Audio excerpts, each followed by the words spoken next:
Timothy Anugrah, mahasiswa Universitas Udayana, meninggal dunia setelah bunuh diri dari lantai 2 kampusnya. Tragedi ini diduga dipicu karena korban mengalami bullying dari teman-teman kampusnya. Timothy diejek mirip KKI, dan ejekan ini berulang sampai akhirnya dia memutuskan mengakhiri hidupnya. Setelah peristiwa ini viral, beberapa pelaku bullying yang terlibat pun akhirnya meminta maaf lewat media sosial. Namun, permintaan maaf ini tak bisa menghapus luka dan pelajaran berharga tentang pentingnya empati dan menghargai sesama. Kasus ini menjadi pengingat keras bagi kita semua, bahwa kata-kata dan tindakan kecil bisa membawa dampak besar pada orang lain. Mari kita bangun lingkungan yang lebih aman dan suportif, terutama di lingkup pendidikan.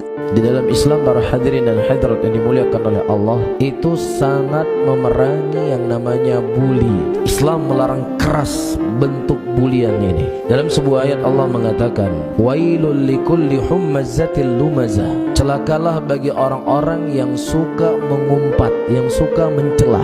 Dalam sebuah hadis Rasulullah mengatakan, "Syarrun nas manzilatan yaumal qiyamah." Orang yang paling jelek nanti di yaumul qiyamah adalah orang yang manusia lari darinya dikarenakan tajamnya lisannya.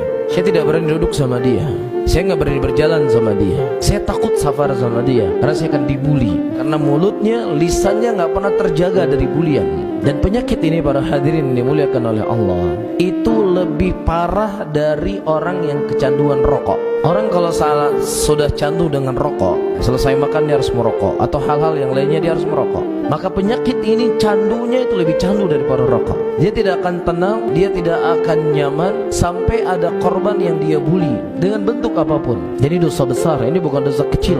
Syekh Muhammad bin Abdul Wahab dalam Kitabul Kabair menyebutkan ini di antara deretan dosa besar, karena mengganggu orang nggak boleh. Nabi kita Muhammad SAW itu melihat bagaimana beliau menjaga perasaan seseorang.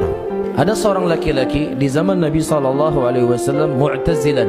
Dia bersendiri di masjid, dia tidak ikut salat. Kemudian Nabi SAW bertanya kepadanya, antum melihat bagaimana cara Rasulullah SAW bertanya kepada orang yang dia tidak ikut salat dan dia tinggal di masjid. Kata Rasulullah, "Ya fulan, apa yang menyebabkan engkau tidak salat bersama kaummu? Apa menyebabkan engkau?" Rasulullah SAW tidak langsung memvonis kamu salah, pemalas, dan lain sebagainya. Rasulullah ingin mencari tahu sebab, apa sebabnya kamu tidak salat bersama kaummu. Dia berkata, "Ya Rasulullah, sesungguhnya saya tadi junub dan saya tidak mendapatkan air untuk berwudu."